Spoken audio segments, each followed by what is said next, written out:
ለእናንተ ለተከታዮቻችን እንዴት ናችሁ አለን ብለናል። ዛሬ በጣም ደስ በሚለኝ ወይም ደግሞ ብዙ ጊዜ ላወራው እንግዲህ ሬዲ ነኝ አይደለሁም የሚለውን ነገር ጥያቄ ምልክት ይሆንብኝና በደንብ ስለምንወደው ስለምናከብረው እንኳን በእኛ ዘመን ሆነ ስለምንለው የዘጠናዎቹ ሌጀንድ ቴዲ አፍሮ ዛሬ ስለሱ ነው የምናወራው። ቴዲ አፍሮ እንግዲህ ወደ ኢትዮጵያ የሙዚቃ ኢንዱስትሪ ከ80ዎቹ መጨረሻና ከ90ዎቹ መምጣቱ በኋላ የሙዚቃ ኢንዱስትሪ በሆነ መልኩ ተነቃንቋልም ተለውጧልም። የዜማ ስታይል በል የግጥም ስታይል እና አዳዲስ ነገሮችን በመሞከር እንደውም ደግሞ የሀሳብ በፊት ሲነሱ የነበሩት ነገሮች እና ከቴዲ በኋላ የነበሩት የሙዚቃ ሀሳቢዎች በደንብ ልዩነት ፈጥረዋል እና የአንድን የጥበብ ሰው ወይም ደግሞ የአርቲስትን ኳሊቲ በሚገባ ያሳየ እንደ ቴዲ አፍሮ አለ ብዬ ነው ያላስብም። እንደውም ሳስበው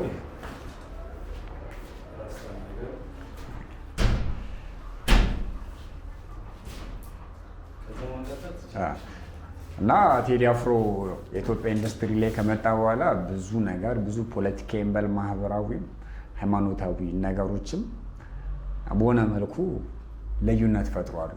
ቴዲ አፍሮ የመጀመሪያ አልበሙን 1993 ከኤልያስ መልካ ጋር አቦጊዳ ብለው አውጥቷል። 94 ላይ ሌቦ የሚለው የሚገርመው ግን የመጀመሪያ አልበሙ አቦጊዳ ይባል እንጂ በመሰራት ደረጃ ሌቦ ነበር የሚቀድመው።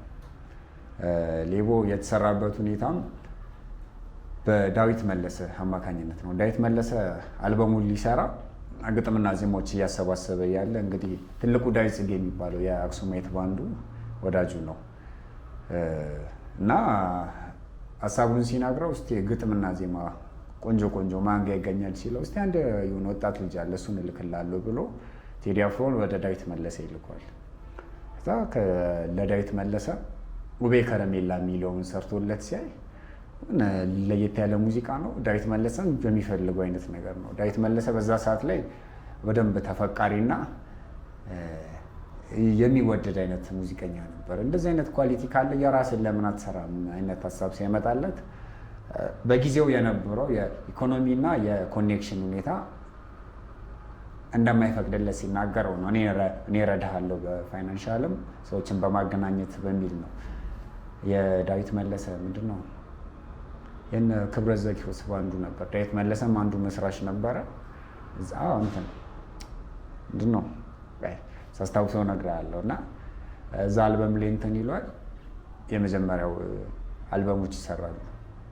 የሌቦ አልበም ማለት ነው። ሌቦ አልበም ቴዲ አፍሮ እነንተናን አስቦ ነው የሰራው። ነዋይ ደበበ ማን ነው ነዋይን፣ ፀሐዬን፣ ተፈራ ነጋሽን ምናምን እያሰበ ነበር ዜማዎቹን እየሰራው ከእነሱ ባህሪ እና የሙዚቃ ሀሳቦች ጋር አብሮ ሄዳል የሚለውን ነበር እየሰራው። ከዛ ራሱ ሰራው። ከዛ ከኤልያስ መልካ ጋር ይገናኛሉ። ኤልያስ መልካም ወደ ዓለማዊ ሙዚቃ በይፋ አልመጣም ነበር። ከቴዲ ጋር ተገናኝቶ ነው እንግዲህ ያን የኤልያስ መልካም ማስተር አልበም የሚባለው ነው እንግዲህ እሱ ሙዚቃ እየተሰራበት ሁኔታ ሲያወሩ በደንብ አስገራሚ ነው። ኤልያስ መልካ የፕሮቴስታንት ሙዚቃ እንትን መዝሙር የሚሰራበት ስቱዲዮ ነበረ እና ለመለማመድ እየገባ ነው ከቴዲ ጋር ተገናኝቶ ሀሳባቸውን ተገናኝቶ እስቲ ሁለት ሙዚቃ ሞክርልኝ ብሎት ነው። ሲሞክርለት የሚገርም ነው እውነት። በዛ ሁኔታ ነው የተሰራው። የሁለቱም ዝናናኝ ኤልያስም ወደ ዓለማዊ ሙዚቃ ወደሚባለው ሀሳብ መጣ፣ ቴዲም እየታወቀ መጣ። ከዛ ሌቦም ከዛ በኋላ ነው የወጣው። በፕሮሰስ ግን የሚቀድመው እሱ ነበር እና የሌቦ አልበም የሚገርምክ የሙዚቃዎቹ ሀሳቦችን ወይም ደግሞ ሙዚቃዎቹ የሚገለጹበት ካራክተሮችን ስናይ በደንብ ፈን ያደርገኛል። የቴዲ ልጅነት ታይበታለህ። ምናልባት ቴዲ ፍቅረኛ ሳይኖር ይሆናል እኔ እንትን የሚለው ጉድ ሰራችኝ፣ ሸኘውሽ፣ ትዝብት ነው ትርፉ አይነት ነገር እያማለ አይደል አፍቃሪ እንግዲህ የሃይስኩል ፍቅረኛን ከሆነ ወንድ ጋር ስትሄድ ቁጭ ብለህ ጉድ ሰራችኝ ምናምን አይነት ግጥም የጻፈ ነው ይመስለኝ እና ዲፕ አይደለም ለማልቀስ በደንብ እየሮጡ ተመሳሳይ የአፈቃቀር ሁኔታ ተመሳሳይ የአለቃቀስ ሁኔታ ምናምን ነው እና የቴዲን እንትን ምንድነው መጻኢ ጊዜ በደንብ የሚያሳይ ነገር ነው። በዛ እድሜ ላይ እና እንግዲህ ሀያዎቹ መጀመሪያ ሀያዎቹ አጋማሽ ምናምን ሳይደርስ ይሆናል እንደዚህ በቅኔ መግለጽ ምናምን አለ። ጀንበር ሲሸሽ ሌቦ ላይ ካየከው በዛ ሰዓት ላይ የሆነ በቅኔ እድሜ ከጠለቀ ምናምን ብሎ የትልቅ የሆነ የሽማግሌ እንትን የሚመስል እንትን ነው በቅኔ የሚገልጽ ዘመን እያባራ ጊዜውን ጠብቁ ምናምን አይነት ሀሳቦች ናቸው እና ላይፍን የሆነ ዲፕ ያዩ አይነት ነገር ማይመስል ወይም ደግሞ ከምን አይነት ሜንታሊቲ እንደጻፈው ቴዲ እንትን ይለኛል ምን አሸዋወደው። ዞሮ ቴዲ አፍሮ የኳስ ሜዳ ልጅ ነው፣ የመርካቶ ልጅ ነው እና መነሻው አራዳ ነኝ እና ከሱ የፍቅርና የላይፍ ወይም ደግሞ በአካባቢው ላይ ከሚያቸው ተነስቶ የጻፋቸው ነው የሚመስለኝ። የሚገርምህ ተማጸንኳት ላይ ካየክ እንግዲህ የትምህርት ቤቷን ቆንጆ ወዷት ሊሆን ይችላል እና ተማጸንኳት ጠናው ደጄ ባስለምናት ባማላጅ ይቅር በቃ እያለችኝ ያለው ብላ ተለየችኝ ጉድ ሰራችኝ ብለና እና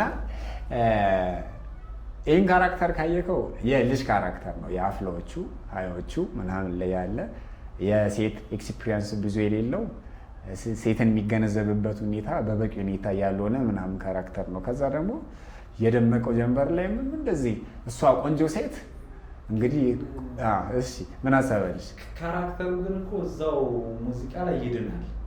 እዚህ ላይ ተማጸንኳት አንቺ ምን ብሎ ነው እንጂ ወደ ምን ማይበሰ ይዋሊደር እንጂ ሰው ይተካል። በሱ መተካይ ግን አልተካትም። እዚህ ጋር ይመጣል አይተካትም። እዚህ ሙዚቃ ላይ ያ እንዴት ያጠፋ በጸጸት ልቡን ከመለሰው ይቅር አይልም ወይ የተበደለ ሰው ይልና ይቅርታ ይጠይቃል። ከዛ እሷ እምቢ ስትል በቃ ይቅር ግን አይተዋትም። እንደማይተዋት እዚህ ጋር ታያለህ።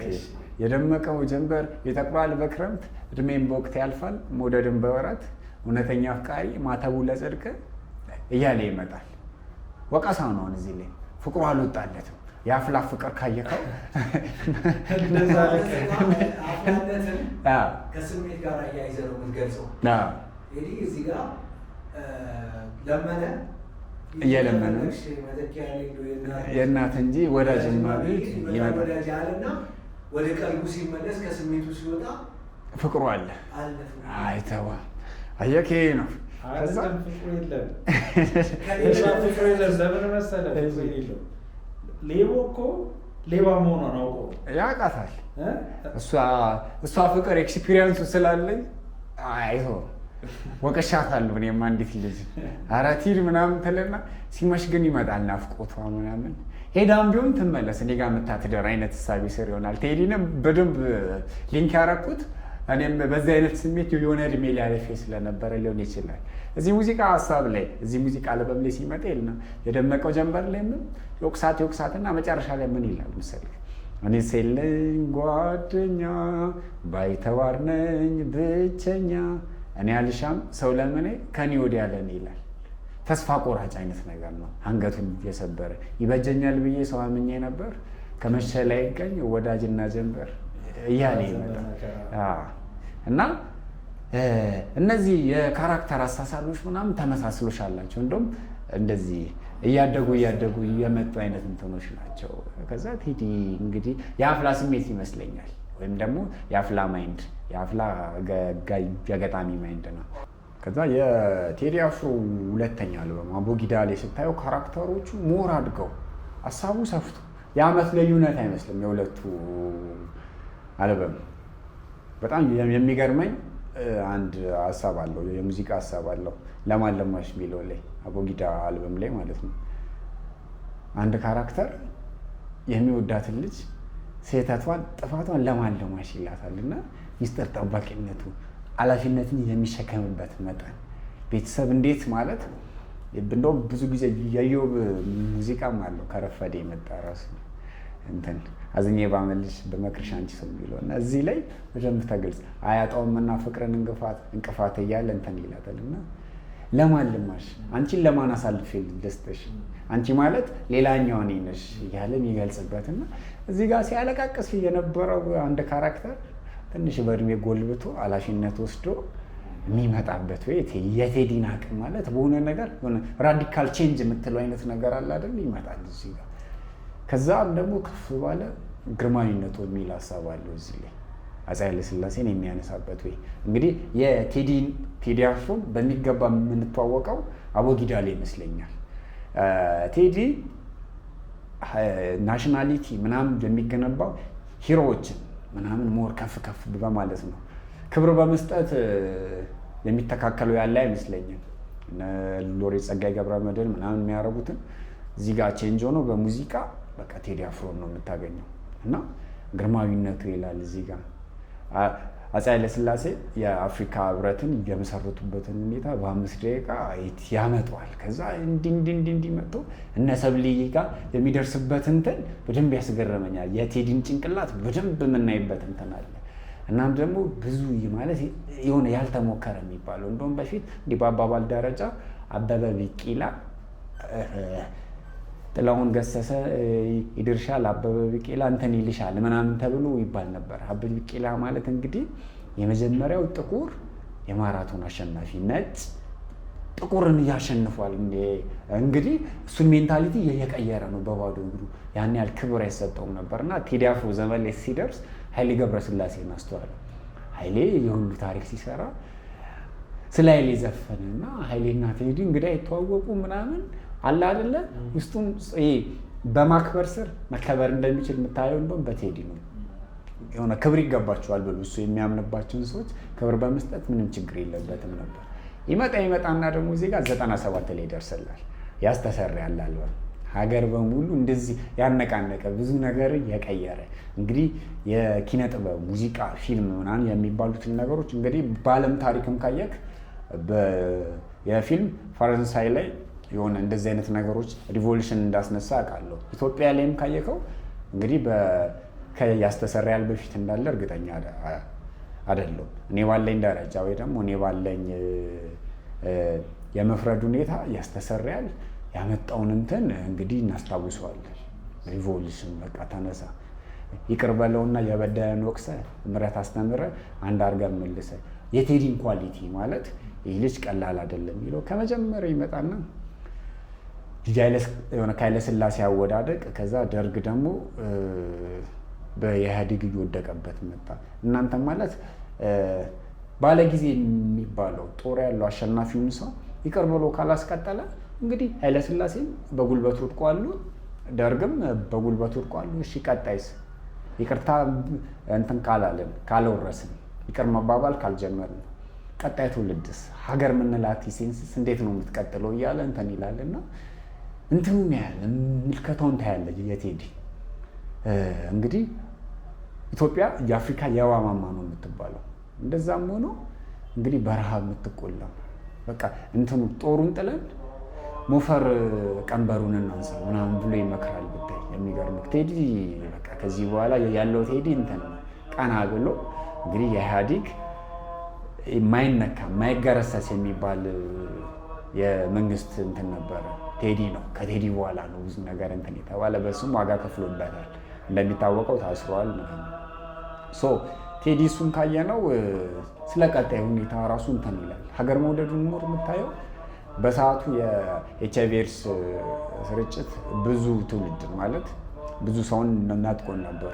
አቤት ስቃይ አቤት ጣኔ ሰማይ ጨክኖ በወገኔ ስንት አሳልፈን አልቀሰን ሳናባራ ብለን ወይኔ ይልና የራብ እንትኑን ይነካልና እዚህ ጋር ደግሞ ሌላ ትኩሳት ወገን ያለቀ በወሲብ እሳት ይልና መብከንከንን ታያለ። ኧረ አይነጋም ሞሂ ይላል። እውነትም መች ነው የሚነጋ?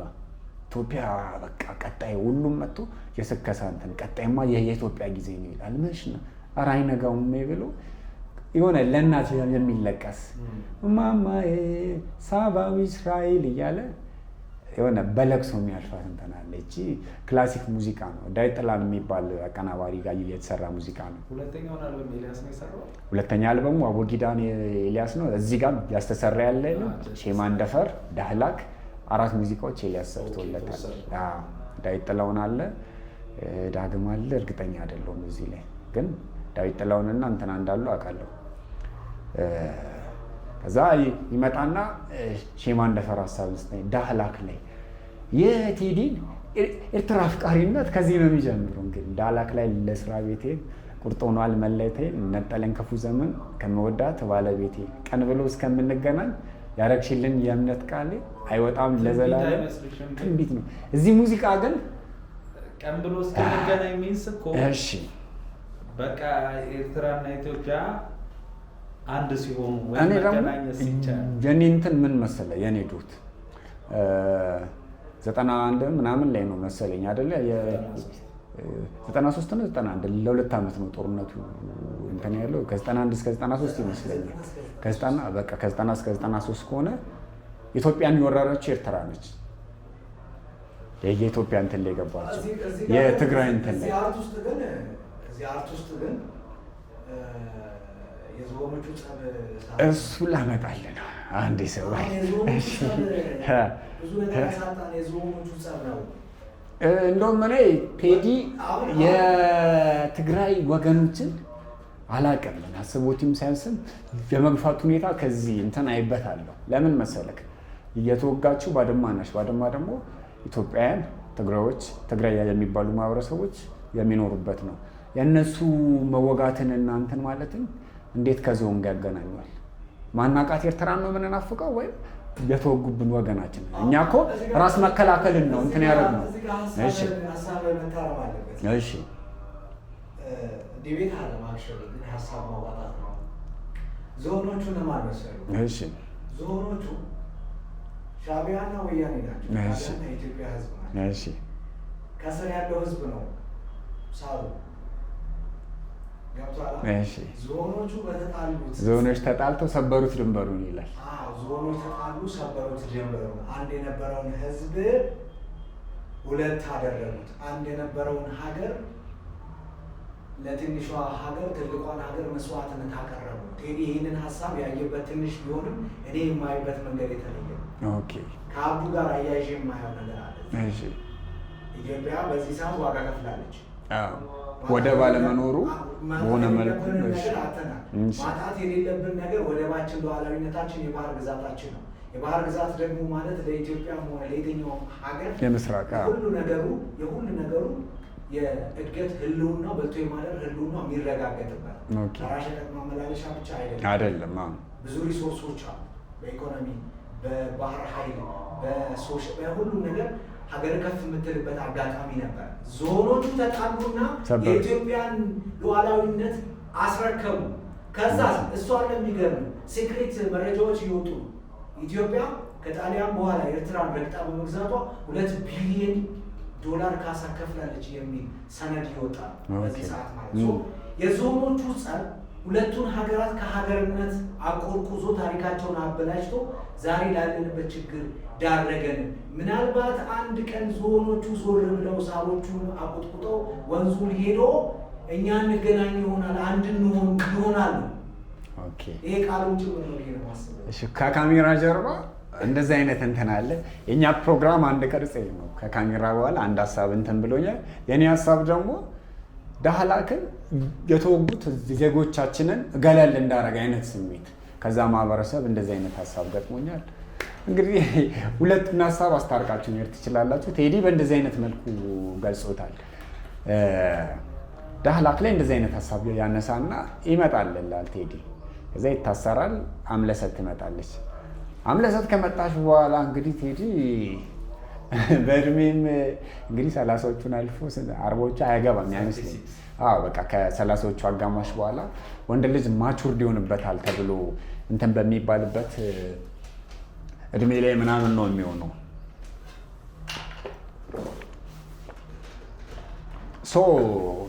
ከዛ በኋላ ያለው ቴዲ እንትን ያለ ስክን ያለ የሆነ ናሽናሊቲን የሚፈጥር ምኒልክ የሚባል ሙዚቃ ነበረው። እንግዲህ በሰዓቱ የሆነ ነገር ያነቃነቀ እንትን ነበረው።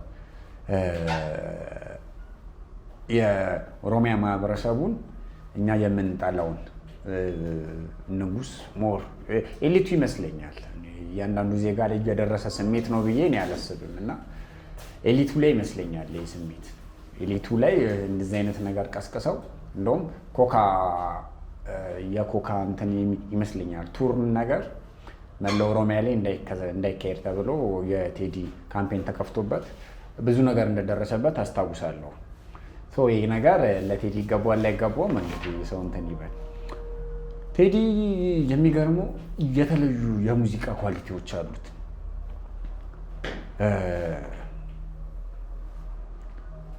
ያስተሰራ ያለ አልበም ላይ አንድ ዘፈን አለው ውቴ የሚባል ቴዲ እንደውም ብዙ ጊዜ የሚተችበት እንትን አለው።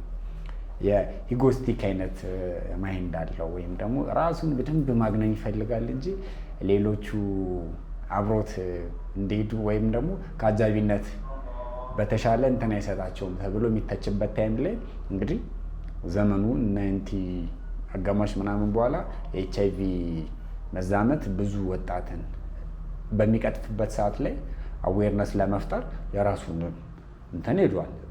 ያስተሰራ ያለም ላይ በዚህ ለውታዬ ላይ ስለ ኤችአይቪ አቀንቅኖ ነበር። እዚህ አልበም ላይ ራሱ አንድ ሙዚቃ አለው ቴዲ የሚገርመኝ ኳሊቲው ከሆኑ ደቂቅ ከሚባሉ መነሻ ሀሳቦች የሚሰራቸው የግጥም ስራዎች በደንብ ያስደንቁኛል። ከመነሻው ከዳዊት መለሰ ለማዳኛ ልንገር የእኔን ጉዳይ የሚባል እህሏ የሚባል ሀሳብ ዳዊት መለሰ ሲያወራ ሰምቼ የቴዲ አፍሮን ኳሊቲ ይህ ሰውዬ በቃ አንዳንድ ሰው ተሰርቶ የሚመጣ ሰው አለ፣ እየተሰራ የሚመጣ አለ፣ በስተ መጨረሻ ላይ ነገሮች ሰርቶት የሚመጣ ሰው አለ። ቴዲ አፍሮ ከመነሻውም ተሰርቶ የመጣ እንደሆነ የሚያስታውቀው ዳዊት መለሰ ሲናገር የሰማሁት ኢንተርቪው ላይ ዳዊት መለሰ ፍቅረኛ ነበረችው። ከዛ ዳዊት መለሰ ውጭ የነበረበት ሰዓት ላይ ቴዲ አፍሮ በሷ የተነሳ እሱን ያገኘው ነበር። መሀላቸው እሷ ነበረች። ከዛ የሆነ አጋጣሚ ላይ ውጭ የሚገናኙበት ሁኔታ ላይ ሲመጣ ከቴዲ ጋር እያወራን አለ እሷ አለች ስላ ከእሷ ጋር እኮ በቃ ተለያየን። እንግዲህ ሰው ብዙ ነገር ይላል። እንግዲህ እኔ እህሏ ነው እላለሁ ምናምን ስል አለ ሰማኝና በአንድ ቀን ምናምን ስራ ማታ ተገናኝተን በነጋታው ለማዳኛ ልንገር የእኔን ጉዳይ ለማዳኛ እስኪ ፍረዱኝ አይነት ነገር እህሏ ማለት ብዙ የሚያከራክር የነበሩ ሀሳብ ላይ ነው። ፍቅር ወይም ደግሞ ትዳር ከፈጣሪ ነው ምናምን የሚባለውን ጽንሰ ሀሳብ ካልተጻፈ ከላይ እሱ ካልፈቀደ ምናምን ብሎ ሰርቶለት በጣም ዳዊት መለሰ የሚያደንቀው ነበር። ይመጣና እያስተሰራ ያለ አልበም ላይ የመጨረሻው ትራክ ይመስለኛል ጎፒያኖ የሚለው ሙዚቃ ላይ አንድ የጉራጌ ካራክተር ነው።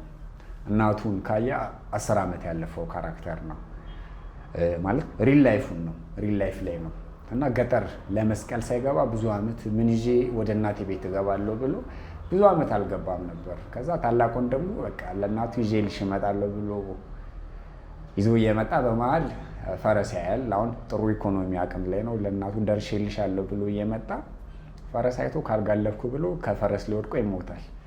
ይህን ታሪክ እንግዲህ ቴዲ አፍሮ ሰምቷል ነው የሚባለው። ከዛ ቴዲ አፍሮ ቀጥ ሄዶ በቀን በአራተኛው በዕለተ ሐሙስ ብሎ የገለጸበት መንገድ እንግዲህ የቴዲ አፍሮን ኳሊቲ በደንብ የሚያሳይ ይመስለኛል። እና ቴዲ አፍሮ ኤልያስ መልካም ሲገልጸው የሰሙት ነገር ቴዲ አፍሮ ዘፋኝ ብቻ አይደለም ሙዚቀኛም ነው። እያንዳንዱ ሙዚቃ ምን መሆን እንዳለበት የተረዳ ነው። እንግዲህ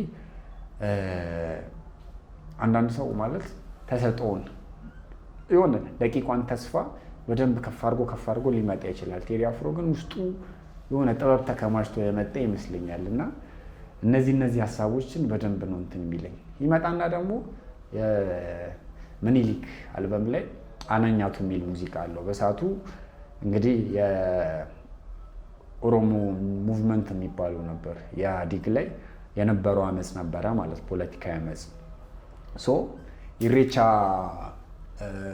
ኢሬቻ ባህል ላይ እንደዚህ ግርግር ተነስቶ የሚሞቱ ካራክተር ነበር እና እዚህ ላይም እንደዚህ አንድ ታሪክ ሰምቶ ነበር እና አይሰለቸኝን ያንቺን መጠብቁ ብሎ ለማህበረሰቡ ያለውን ፍቅርና ያለውን መቆርቆር የገለጸበት ሙዚቃ ነው እና የቴዲን ኳሊቲዎች አሉ እነዚህ።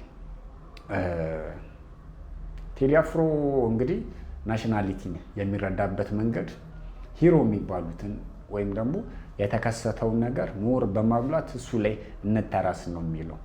እዚህ ሀሳብ ላይ እንግዲህ ምን ያህል ያስኬዳል ሊያስኬድም ጥያቄ የሚያስነሳ ይመስለኛል። በአሁኑ ሰዓት ላይ ይሰራል ብዬ የማስበው ሀሳብ አይደለም። ለምን ቢባል ኤልያስ መልካ አንድ ሙዚቃ አለው የጌቲ አንድ ላይ አልበም ላይ የቀይ ጠይም ጥቁር የሚል ነው እና ሀሳቡን በደንብ ስንተነትነው ኢትዮጵያ ላይ የሆኑ ማህበረሰቦች እኛንን የበላይ እኛንን ሰሪ እኛንን ባለ ታሪክ ምናምን የሚሏት ነገር አለና ማን ነው እዚህ የጌቲ አንድ ላይ ሙዚቃ ላይ ማን ነው ልጅ ማን ነው የእንጀራ ልጅ የሚባል ሀሳብ አለው። ቴዲ እንግዲህ ከሂሮዎች ተነስተን ከፍ ብለን እንግዲህ ሀገራችንን እንስራ አይነት ሀሳቤ ነው ያለው። አሁን ባለው ኮንቴክስት እና የፖለቲካ ሁኔታ ካየነው እሱ ሀሳብ ይሰራል ብዬ እኔ አላስብም። ለምን ቢባል እንግዲህ ቴዲ የሰሜን አፍቃሪ ተብሎ በደንብ እንግዲህ እንትን ይባላል ይጠለጠላል። በተወሰነ መልኩ እኔ የምጋራዋለሁ። ቴዲ አፍሮ የመርካቶ የኳስ ሜዳ ልጅ ሆኖ ጎንደር ጎንደር የሚል ሙዚቃ አለው። እዚህ ሙዚቃ ላይ እንግዲህ እያወራንበት ነበር ራሱ ምናልባት የአንድ አርቲስት ኳሊቲም ሊሆን ይችላል ነገሮችን በሲምቦል መግለጽ። አፄ ቴዎድሮስ የሚለው የአንዲት ኢትዮጵያ ዋልታና ማገር ነፍሱን የሰጣት ይላል እና የቴዎድሮስ ታሪክ በእርግጥም እንደዛ ነው እንደምናውቀው። ግን አሁን ባለው ኮንቴክስት ጎንደር የኢትዮጵያ ማገር ከተባለ ትንሽ እንትን ይመስለኛል። እኛስ የሚል ወገኖች ሊበዙ ይችላሉ። እኛስ ይመጣል። ግን ሞር በይበልጥ እድል የሚሰጠውም ማያገፋፋውም ሁኔታ የሚመጣ የሚመስለኝ አዲስ አበባ ቢል ነው። ቴዲ እንግዲህ የሴንተር የአዲስ አበባ የመርካቶ ልጅ ሆኖ አዲስ አበባን የረሳት ይመስለኛል በሆነ መንገድ። የነ አብዱኪያር ምናምን የአዲስ አበባ ልጆች የሚባሉት ነው። አሁን እስከ መጨረሻ ሙዚቃው እስከ ሳሚዳን ከኃይሉ ሀመርጋ በኋላ ሳሚዳንም ስለ አዲስ አበባ ከሳሚዳን በፊትም አንተነህ ወራሽ ላይ ስለ አዲስ አበባ ሞር እየተዘፈነ ነው። እኔም ኢትዮጵያን ለማዳን አዲስ አበባ ማዳን ጀስት ማዳን ኢንኮቴሽን ይያዝና አዲስ አበባን ሞር የኢትዮጵያ ትንሿ አምሳያ ተብላም ትገለጽ ይመስለኛል። መርካቶም እንደዛ ነች ባለው ሁኔታ ማለት ነው። ጎንደር ሰሜኖቹ ላይ ስትል ባለው ፖለቲካዊ መቆራቀዞች አንዱ ጠርዙን በያዘበት ሁኔታ ቴዲ ለሰሜኖቹንና ለአንድነት ሞር ያደላ ነው ይባላል። እንግዲህ ኪነጥበብ ባይሌ ገሪማ የሚሉት ነገር አሉ። ጤዛ ስለ የአማራ ባህል ነው ወይም ደግሞ ምናምን የጎንደር ነው ሲል ታዲያ እኔ ምን ላድርግ? እኔ እኮ የጎንደር ነኝ፣ የተወለድኩት ጎንደር ነኝ። የማውቀውን ታሪክ ነው የሚሰራው። ሌላውም የሚያውቀውን ይስራ። እንደዚህ አይነት ነገር ይመጣል። የሚገርመው የህንድ ኤክስፒሪየንስ አለ። ህንድ ላይ ከመፈራረስ ያዳናት አርቷ ነው። ከፓኪስታን ከወጣች በኋላ እንደዚህ ብዙ ቦታ እንዳትበጣጠስ የያዛት ቲያትሯ፣ ፊልሟ፣ ሙዚቃ ምናምን ነው። እሷም የብዙ ብሔር ሀገር ነች፣ ብዙ ቋንቋ ያለባት ሀገር ነች እና አንዱ የበላይ ነኝ አንዱ የበታች ነኝ ሀሳብ እንዳይመጣባት ምን ወደ የሚል ሀሳብ እንትን አምጥተዋታል።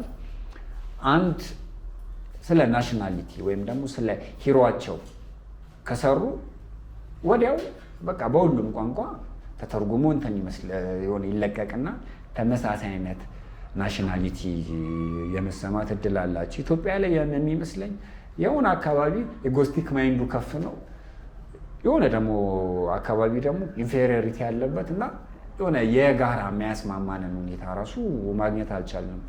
ቴዲ ይመጣና ደግሞ አድዋ ብሎ ነበር ለምኒልክ የሰጠን ማለት የእኛ ትውልድና የእኛ ጊዜ በጣም ከሚያሳዝነው እና ከሚያሳፍረው ሁኔታ ምንጋራው የሆነ ተመሳሳይ ሂሮ የለንም፣ ተመሳሳይ ታሪክ የሆነ ሁላችንንም እንኳን አንድ ላይ ያሳተፈ የሚባለው አድዋ ላይ ራሱ መስማማት አልቻልንም።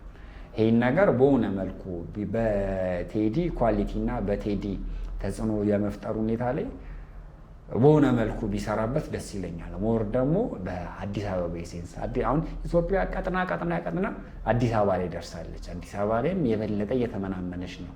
ፖለቲካ ሁኔታን ያስተሰራ ያለ በዛ ሁኔታ መግለጽ ከቻለ እንግዲህ የቴዲን ተጽዕኖ የመፍጠር ሁኔታ ይታወቃል። እሺ ቴዲ ከወጣ እስከ ሽማግሌ ጭንቅላት ጫምሎ የመያዝ ብቃት እንዳለው የማይካድ ትናንትና ወያኔ በህዝቦቻችን ላይ በሚያደርሰው ችግር ላይ ሲጋፈጥ የነበረ ነው። ዋጋም ከፍሏል። ሰዎችን ነው የምጠራው። አጫሉና ቴዲ አፍሮን ነው ሲጋፈጡ የነበሩ ሰዎች ናቸው። ከትናንቱ በባሰ ዛሬ ሰላማችን አጥተናል። የኑሮ ውድነት ህዝቡን እየቆላው ነው። ችግሮች አሉ። ዘረኝነት፣ ተረኝነት በሀገሪቷ ላይ ተንሰራፍቷል። ልክ ነው። ከቴዲ አቅም አንጻር በተገቢ ሁኔታ አልገለጠም። ጀኔም የት ሄደ? ቴዲ ጠፍቶብኛል አሁን በአሁኑ ሰዓት። በስተመጨረሻ አሁን በእነ ናህት ምናምን የመጣው ሙዚቃ ቴዲ በበቂ ሁኔታ አልገለጠም ብለህ ታስባለህ? ናህት ላይ እንግዲህ ማህበረሰቡ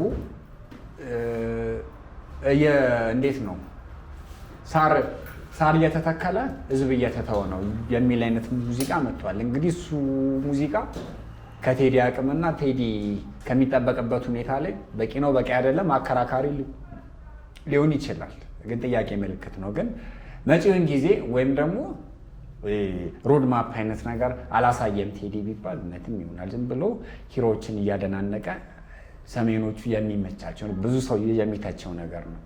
የሆኑ ማህበረሰብ የሚመቻቸውን ነገር ይመጣል። እሺ ክፍት ነው። እኛ ጋር የሀሳብ እንትን ምን ችግር የለም። አፄዎቹን በማግነን ነው ዘመኑን የፈጀው። ይህ ፋክት ነው። አፄዎቹ ደግሞ ትናንትና በምን አይነት መንገድ ኢትዮጵያን ሲያስተዳድሩ ነበር የሚል ጥያቄ ስታነሳ የራሳቸው የሆነ ክፍተቶች፣ የራሳቸው የሆነ ክብደቶች፣ ደካማ ጎኖች ነበሯቸው። ማህበረሰቦችን በመከፋፈል ስም በመስጠት አንዱን ከፍ አንዱን ዝቅ በማድረግ የተጠመዱበትን ዘመን አሳልፏል። ያንን ነገር በማብላት ጊዜውን እየጨረሰ ያለው እኔ በበኩሌ የአንዲት ሀገር ሂሮ አይከን የሆነ ሰው መልካም ጎኑን ለትውልድ አይተላለፍ የሚል እሳቤ የለኝም። ነገር ግን አናሳውንም ማህበረሰብ አካታች የሆነ የሌላውንም እምነት አካታች የሆነ ስራ መስራት መቻል አለበት ነበረበት የሚል እሳቤ አለ። ቴዲ አካታች ነው ዩኒቨርሳል ነው ምናምን ቢሉን እኔ አልሰማም በራሴ ምልከታ ውስጥ ማለት ነው። ስለዚህ አካታችነት ይጎለዋል። ቴዲ አካታችነት በጣም ይጎለዋል። ለምን? ፋክት ነው። አፄዎቹ በዳዮች ነበሩ። ብዙዎች ኢትዮጵያን በድለዋል። ያንን ነገር ሊያጎላ የቻለበት አንድም ስንኝ አልተገኘም። ግን እሱ ሀሳብ ሲመስለኝ ቴዲ አፍሮ ናሽናሊቲን እየፈጠረ ነው። ናሽናሊቲም ወይም ደግሞ የቴዲ አፍሮ ስታይል የሂሮ መንፈስ ማጋባት ይመስለኛል። አፄዎቹ በቃ የራሳቸው ድክመትም ጠንካራ ጎን የሚኖራቸዋል። ቴዲ ሞር ጠንካራ ጎናቸው ላይ ፎከስ ያደረገ ይመስለኛል። እዚህ ጋር አንድ ሀሳብ አለኝ። እንደውም ቴዲ አፍሮ ከፍ ብሎ አፍሪካ የሚል ሙዚቃ አለው ኢትዮጵያ አልበም ላይ ሆነ አርጌ ታሪኬ የማንነቴን የሚለው ሙዚቃ አለ። ለካ አፍሪካዊነቴን ስቸዋለሁ ወይ አድሬ ስጀምር ማሰብ ብርድ አይሞቅም ለካ አይሞቅም ማንነቴ ያው ነው አይለወጥም ይላል እና እዚህ ሙዚቃ ላይ እንደውም ቴዲ አፍሮ ሰፋ ብሎ ፓን አፍሪካኒዝም የሚባለውን ፍልስፍና እንደውም ወር የእኛን እንትን ይለዋል። በዚህ ሀሳቦች አሁን እኔ ቴዲ አፍሮን አንድም ብዙም ነው የማደርገው ሚንስ የሆነ መልኩ የሆነ የኛ እንዳልኩት የሆነ ማህበረሰብ የኢንፌሪዮሪቲ ማህበረሰብ አለው ተጠቀቻለሁ እንደዚህ ነው የበታችነት ስሜቱን እንዲጮለት ይፈልጋል። ቴዲ አፍሮን እንደው ሞር ማደንቀው ልኪውንም አይሆንም የቴዲ አፍሮ መንገድ ያመነበትን ነገር ወይም ደግሞ እቺ ኢትዮጵያ የሚላትን ባንዲሯን ከፍ ከፍ የሚያደርጋትን እሷን እንዲህ ሳያወላወል ለ20 ዓመት እና እንትኑን ሎጎውንና ሞቶውን ራሱ ሳይቀየር ፍቅር ያሸንፋል እያለ ቀጥ ብሎ የመጣ እንትን አለው። በዚህ አይነት መንገድ ካየ ነው የሆኑ ማህበረሰቦችንና የሆኑ እንትኖችን ቴዲ አፍሮ ሲነካካ እናየዋለን። ደቡብ ላይ ያሉትን ሀሳቦች ሞር ብዙዎቹ ማለት ብዙ እንግዲህ በቴዲ አፍሮ ደረጃ ሌላ ሙዚቀኛና ሌላ የኪነ ጥበብ ባለሙያ እንደ ቴዲ አፍሮ አካታች ነው ብዬ እኔ አላስብም። ከዳንሴ ከሰለሜ ጀምሮ እዚህ ጋር እስከ አነኛቱ እስከ ትግርኛ ቤት ምናምን ይፈልጋል። ግን እንዳልኩትም ሁሉም ሰው የኔን ስጩልኝ አይነት ነገር አጀንዳ መስጠት ይፈልጋል። ይህንም ቴዲ እኮ ነው ያላለለኝም እዚህ ጋር እኮ እንትን ብሎላቸዋል አይነት ነገር ላይ ነው እንጂ ከመጣን እንግዲህ የሀገር ሰጪና ነፋጊ አለ ብዬ አላምንም እኔ። ማን ነው አንደኛ ደረጃ የሀገር ዜጋ፣ ማን ነውስ መጨረሻ የሚባለውን እኔ አላውቅም። እንግዲህ ፖለቲካችን ነው ዞሮ አምጥቶ እንደዚህ አይነት ስሜት ላይ ቢከተን። የሆነ ንጉሥ የፈራበትን ማህበረሰብ የሱም ነው የኔም ነው ያንተም ነው ምናምን። ለምን መሰለህ ኢትዮጵያ እስከሆንክ ድረስ ጥሩንም ታሪክ መጥፎንም ታሪክ እኩል እንጋራዋለን። ግን ይመስለኛል የሆኑ ማህበረሰቦች የሆኑ ነገሮችን ታሪክ ወደ ራስ የመጎተት ምናምን እሳቤ ያላቸውም በሆነ መልኩ ቴዲ ተባብሯቸዋል ተብሎ ቴዲ እኔ የሰውነት ውሃ ልክ ነኝ የሚል ማህበረሰብ አለ። ኦኬ አንተ ነው አኖረው የራሳችን ኢትዮጵያ በቃ አለቀ። ሌላው ከኔ በታች ነው። እኔ ከተፈጠርኩ በኋላ የኔ እሱ ልክ አይደለም። ይሄ ሀሳብ ወደ ቴዲ መጣ። ኦኬ እንደዚህ ሲሉ የነበሩ ማህበረሰቦችን በሆነ መልኩ ተባበራቸው። አገነነ ነው ፖይንቱ እንጂ እኮ ቴዲ መለስ ዜናዊ የአክሱምን ሐውልት አስመለሰና የአክሱም ሐውልት መመለሱ ለዶርዜ ለወላይታ ምን ነው ሲል ለሊት ሰማው። ለሊት ላይ አይዞ ዶርዜ ብሎ ተነሳ። ተግባባና ስሜቶች ሲንጸባረቁ፣ ችግሮች ሲነሱ እንደ አርቲስት የራሱ የሆነ ኃላፊነት አለበት። ጦርነት ሊነሳ ነው፣ ጦርነት እያጨበጨበ ነው፣ ሰዎች ሸፍጥ አንግበው ብረት ተሸክመው ወገናቸውን ሊወጉ እየሄዱ ነው ሲባል እንደ አንድ አርቲስት ገጣሚም ከሆነ በግጥም አርቲስት ዘፋኝ ከሆነ በሙዚቃው ተው ጦርነት ይቅርብን። አሁን እኛ ጋር ትልቁ ችግር ቴዲን እያንዳንዱ ሰው አግዝፎ ነው የሳለው። ገብቷል። ቴዲ 100 ኪሎ መሸከም ይችላል። 10 ኪሎ ተሸከመ ነው። ሌላው ሙዚቀኛ ለእኔ 10 ኪሎ ነው የሚሸከመው። ከ10 ኪሎ በላይ ከተሸከመ ቆሜ ያጨበጭብለታለሁ።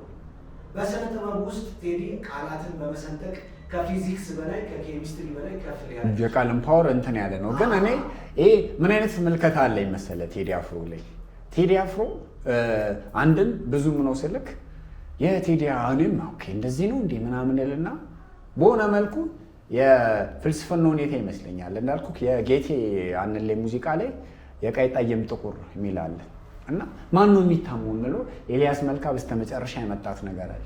ማን ነው አንደኛ ዜጋ ጥቁርስ ቢታማ እንዴት አያማትም እያለ እንትን ጠይም ናት ለራሷ ባህር ሰው የላትም ብሎ ሁሉንም የማቀፍ ስሜት አለው። ይሄ ያገላለጽና የእንትን ሁኔታ ይመስለኛል። ኤልያስ መልካ የመጣበት ሁኔታ አለ አይደለ? በግጭት ነው፣ አመፀኛ ነው፣ አርበኝነቱ ስሜት አለው። ሶ ኤልያስ እንትን የሚባል ነገር አላውቅም፣ ጥቁሩም ጸይሙም ቀዩም የአንድ ኢትዮጵያ አይነት ስሜት ነው ብሎ በቅኔ የገለጸበት መንገድ አለ ሲመስለኝ። ቴዲ አፍሮም ናሽናሊቲ የመፍጠር አንዱ መንገዱ ይመስለኛል። እሱ አንደርስታንድ ያደረገበት ወይ ነው የሚመስለኝ ቴዲ አፍሮ። ሰው እንግዲህ አሁንም ቀጣይ ዓመት ላይ ምናምን የሚወጣ አልበም ይኖራል ብለን እንጠብቃለን። ምናልባት በምን አይነት መንገድ እንደመጣ እንትን እላለሁ። እንደውም እኔ ቴዲ አፍሮ ትንሽ እንትን እንለው ቀር ሳይሆን እንዴት ቴዲ አፍሮ መገንዘብ አቃተው ልሉ አልችልም። ከዚህም በጣም ሰፊ ሀሳቦችን ሲዳሰስ ስላየ ነው። ማህበረሰብ እኔ ምን አይነት ምልከታ አለኝ? ማህበረሰብ ይሳሳታል የሚል እንትን አለኝ። ማህበረሰብ አይሳሳትም ምናምን ከሚል ሰው ጋር ብዙ ሙግት ስር ገብቼ ነበር። ማህበረሰቡ ሞራሉ ሲወድቅ ሃይማኖቱ እርባና እያጣበት ምናምን ሲመጣ አሁን እንደ ቴዲ አፍሮ አይነቱን ሰው እንጠብቃለን። ቴዲ አፍሮን የምታከብረው ቀና ብለህ በቃ ስለ ቴዲም ልናወራ የቻልንበት አንዱ እንትኑ እንዳልኩክ ለመጣበት ላመነበት ዓላማ ወለም ዘለም ሲል አትየውም። ቴዲ አፍሮ እንግዲህ ያለፈው የትግራይ ጦርነቱ ላይ ካየክ ከሊቁ እስከ ደቂቁ ከሼው እስከ ፓስተሩ ከቄሱ እስከ አርቲስቱ ይጥፉ ምናምን በሚልበት ማለት አብሮ የኖረን ማህበረሰብ አብሮ እንዳልኖረ ሲያደርጉ ግን ቴዲ አፍሮ እንዴት ዝም አለ ምናምን ይል ነበር። ዝም ብሏል። ተው ልክ አይደለም። እንደ ቴዲ አፍሮ አይነት ሰው እነ ሮፍናን ምናምን በቃ ኳሊቲያቸው እንግዲህ የሃይማኖት ሀገር የሚባልበት ሀገር ላይ የሃይማኖት ሰው ተገዳደል በለው ብሎ ጦር እየባረከ እንትን በሚባልበት ሰዓት ላይ እነ ዲሽታጊና ነው ቅዱስ ሆኖ እያተገኙት እና እንደ ቴዲ አፍሮንም እንትኑን ማትልበት ይደግፏል የሚባለው ማህበረሰብ ሲሳሳት አብሮም አልተሳሳተም። ግን እኔ እንደ ችግር እንደ ራሴ ቴዲን ከምጠብቅበት ቴዲን ከመውደዴ ቴዲን ከማክበሬ ቢገኝ ብዬ ከማስብበት ደረጃ የማህበረሰብ ሞራሉ ሲወድቅ ማህበረሰብን አይገስጽም። ከማህበረሰቡ ጋር ፋይት አያደርግም። ሁሌ ተገን የሚያደርገው ቴዲ ሲመስለኝ ማህበረሰቡን ነው። አይዞ አንተ ጀግና አንተ አይነት ነገር ነው እና በዚህ እንትን የሆነ ትንሽ ቅር ይለኛል። ማለት የሙዚቃን ፓወር ካየከው ዮሐና ሙዚቃ ላይ አለ። የመጀመሪያ አልበሙ ላይ ሉሲና ሔዋን የሚል ሙዚቃ አለ። ወይ ሰው መሆኔ ይላል። ከወደድካት ጥሩ እያለ ስለ አንድ ማለት ማህበረሰቡ እንግዲህ አማኝ ነው ብሎ ሰው ከአዳምና ከሔዋን ከሐዋና ከአደም ተፈጠረች ብሎ የሉሲን ታሪክ ወይም ደግሞ የቅሪትን ታሪክ ምናምን ሲያጋን ታየዋለህ። አንዱን ምረጥ ብሎ እንደ ዮሐና አይነት ማህበረሰብን ሲታከስ ታየዋለህ። በሌላ ሙዚቃም ዮሐና ላይ አንድ ሙዚቃ ሰራ አንድ ሪቪው መስራት አይቀርም። በዚሁም እንደማደንቀው መግለጽ ስለምፈልግ ነው። እንኳን በእኔ ዘመን ሆኑ ከምላቸው ሰዎች ነው። በሆነ መልኩም አሁን ሁለተኛው አልበም ላይ እነ ዮሐና ወጣት ከመሆኑ አንጻር ይሆናል ሃይማኖት ለንግድ ሆነ የሚል ሙዚቃ አለው። ፈጣሪ ግን አንድ አምላክ ነው። ሃይማኖት ግን የሁሉ ተበጣጥሰው ስለ ሰው ጉዳይ ላቸውም እንደ ቢዝነስ ራሳቸው ኢኮኖሚ እንትናቸውን ሲያፈረጥሙ እናያለን ይላል ቴዲ። እንግዲህ ሪያሊቲ ነው ብዬ አምናለሁ። እንደኔ መልከታ ማህበረሰቡ ሃይማኖት ተቋሙን ትውልዱን ዘንግተውታል ተብሎ በሚታሰብበት ወይ ቴዲ አረኑ ብሎ እነሱን ሲወቅሱ ምናምን አታይም። ወደኋላ ምናልባት ቴዲ ማለት ተገን የሚለው ማህበረሰብ ጋር ከመጋጨት መፍራት ይሁን ወይም ደግሞ እንግዲህ በራሱ ጊዜ እነዚህ ችግሮች ይስተካከላሉ ብሎ ከማሰብ አንጻር እንግዲህ አላቅም። ማህበረሰብ መተቸት ያለበትን ሁኔታ ሲተቻን ነው። አሁን ናት የሚል ሙዚቃ አለው የቴዲ የመጨረሻ ሲንግል ላይ አሁን ያለውን አገዛዝ በግልጽ የሚወቅስበት ሁኔታ አለ።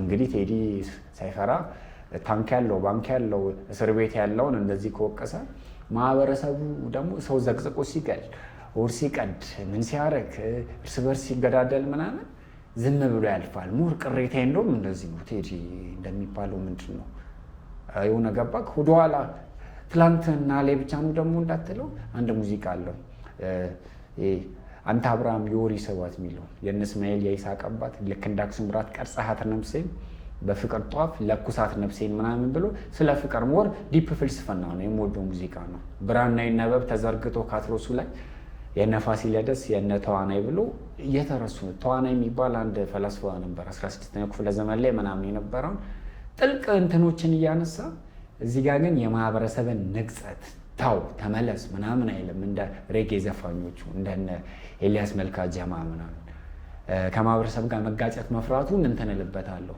ከዛ በኋላም ደግሞ ከአምለሰት በኋላ የሚባሉ አልበሞች ላይ አፄ ቴዎድሮስና ኢትዮጵያና ጥቁር ሰው ላይ ቴዲ የፍቅር አገላለጾቹ መማፀኔ ምናምን ነው።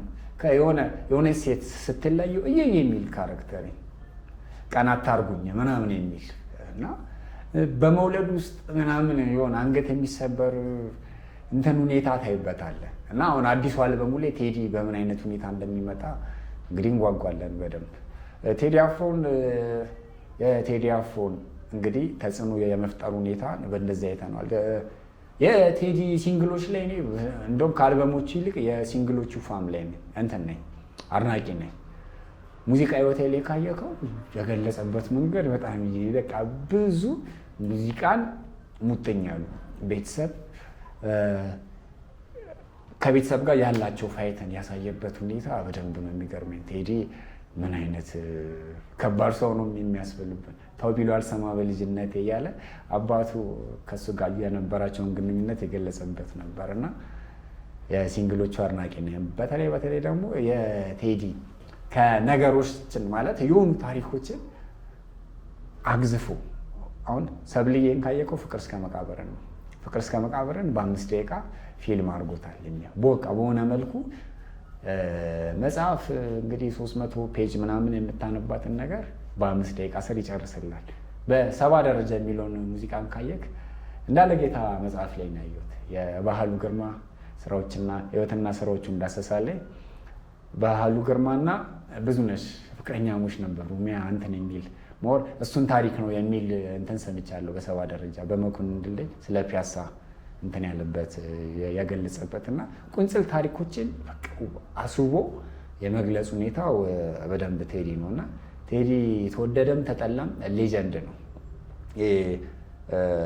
አርቲስቲክ እንትኑን ብራንዱን አስጠብቆ በሁሉም ተወደው አክብሮ ተከብሮ የሚኖር አይነት ሰው ነው እና በቴዲ ደረጃ ይወደዳል የምለው እንግዲህ አልገጠመኝም። ምናልባት ቀጣይ ሮፍናን ይመስለኛል በእንደዚህ አይነት ሁኔታ ሊመጣ የሚችለው። ቴዲን በዚህ አይነት ሁኔታ እንግዲህ በትንሹ ደስ ከማምቃት ጋር ተያይዞ እሱን ስም መጥራት ባይጠበቅብንም እነ አብዱኪያርን ስታያቸው አብዱኪያር ኦፍ ኮርስ የኔም ችግር ምልክ እሱን ነው። የኔም የቴዲ ክፍተት እሱ ይመስለኛል። አሁን የአብዱኪያርን ካየው ወሸገር ስንቱ በእሷ አዘነ ታሪካዊ ፍቅሯ ሂሳባዊ የሆነ አንድና አንድ ሁለት ሂሳቡ ግልጽ ነው የአራዳ እናትነት ሲኖር ብቻ ነው ብሎ በዘመነ ካፒታሊዝም እንግዲህ ተገን የሚለው የአዲስ አበባ ወይም ደግሞ የሆነ ስፔሲፊክ እኮ ስናደርግ ኢትዮጵያ የዓለም ዜጋ ነን። ጠበብ ስናደርገው አፍሪካ ትሆናለህ፣ ስታጠበው ኢትዮጵያ ትሆናለህ፣ ስናጠበው አዲስ አበባ ትሆናለህ፣ ስታጠበው የሆነ ሰፈርክ ነው፣ ስታጠበው ቅያስክ ነክ ምናምን እንዲህ እየወረድክ ከመጣክ ቴዲ ማነው አብዱኪያር ምናምንም እንዳልኩክ ነው። ይህ ዘመኑ ወይም ደግሞ ክፍተት የሚሉትን ነገር ዮሐና አብዱኪያር እነ ጆኒ ራጋ ምናምን የሚገልጹት ሁኔታ አለ። ቴዲ እንደዚያ አይደለም። ከማህበረሰቡ ጋር የሚጋጨው እንትን አይጋጭም ወይም ደግሞ ለምን እንደሆነ ነው አይገባኝ። አይጠበቅበትም። በነገራችን ላይ መጋጨት ሳይሆን መገሰጽ ማዳን የሚችል በርካታ ወጣቶች በደንብ ነበረበት። ሰው ዘረኝነቱን ምናምን በሆነ መልኩ እንትን ብሏል። ግን ቴዲ ዞሮ ወደ መሪ ምናምን ጣቱን የመጠቀሙ ሁኔታ አለ። እንግዲህ ህዝቡን ተማምኖ ይሆን አናውቅም። ደግሞ ይሄ የአዲስ አበባ ልጅ ያለውን ኢትዮጵያዊነት ይዟል ብዬ አላስብም። ሜንታሊቲ አይደለ የመርካቶ ቅድምም ገልጸሻል። እቺ ጎንደር እየሄደባት ስሜት እንግዲህ ጎንደርን ከመጥላት ሁኔታ ምናምን ሳይሆን ሞር እኔ እንደ አዲስ አበባ ልጅ እንደ መሀል ከተማ ልጅ አሁን ኢትዮጵያ ለእኔ መርካቶ ነች። ሁሉም የሚኖርባት ሁሉም በቃ እያሸነፈ የሚኖርባት አሁንም ማንም ይግዛ ማንም ሰፈሬ ነው እንትኔ ነው የምትለው ነገር የለም። ቢዝነሱ ከፍተ ነው ተወዳድረህ ታሸንፋለህ። ለሁሉም እኩል እድላለች። አሁን ያለች ኢትዮጵያ እንደሱ አይደለችም። ግን ቴዲ የሆነች ኢትዮጵያ የሆኑ ሰዎች ማይቀበሏት ኢትዮጵያ አይነት እንትንን የማሞካሸት ሁኔታዎች አሉበት። እንግዲህ የብዙ ሰው ተቋም ነው። እንግዲህ ቀጣይ ዓለም ላይ ምን አይነት ሀሳቦች እንደሚያመጣ እናቅም። ቴዲ ግን ተወደደም ተጠላ ተጽዕኖ ፈጣሪ ተወዳጅ በቃ ትልቅ የሆነ የተከበረ ሰው የሚባል አይነት እንደ ታሪክም እኮ ከ150,000 ሰው በላይ ኮንሰርት የገባል ቴዲ አፍሮ ንቅንቅ ያደረገ ማለት ንቅንቅ ያደረገ ኮንሰርት የማይወዱ የማያውቁ ሰዎች የቴዲ አፍሮን ኮንሰርት ነው የሚገቡት የሚያዩት። ማን ነው እና ይህ ከስነ ምግባር ጋር ራሱ ተያይዞ በደንብ የተያዘ አካባቢዎቹ ላይ ባሉት ግንኙነት ከቅርብ ሰዎቹ ጋር ቅርብ ጊዜ ድረስ ለቅሶ እንደሚደርስ አውቃለሁ። ኳስ ሜዳ አሁንም ድረስ እንደሚሄድ አውቃለሁ። ትናንሽ ሻይ ቤት ላይ እዛ ኳስ ሜዳ ያለ ሻይ ቤት አድማስ ሻይ ላይፉን እንትኑን ራሱን አልካደም። እሱ በሆነ አጋጣሚ እኔም ገጥሞኝ ያውቃል። እኛ ከእኔ ያደግኩበት አካባቢ ለቅሶ ሊደርስ መጣ።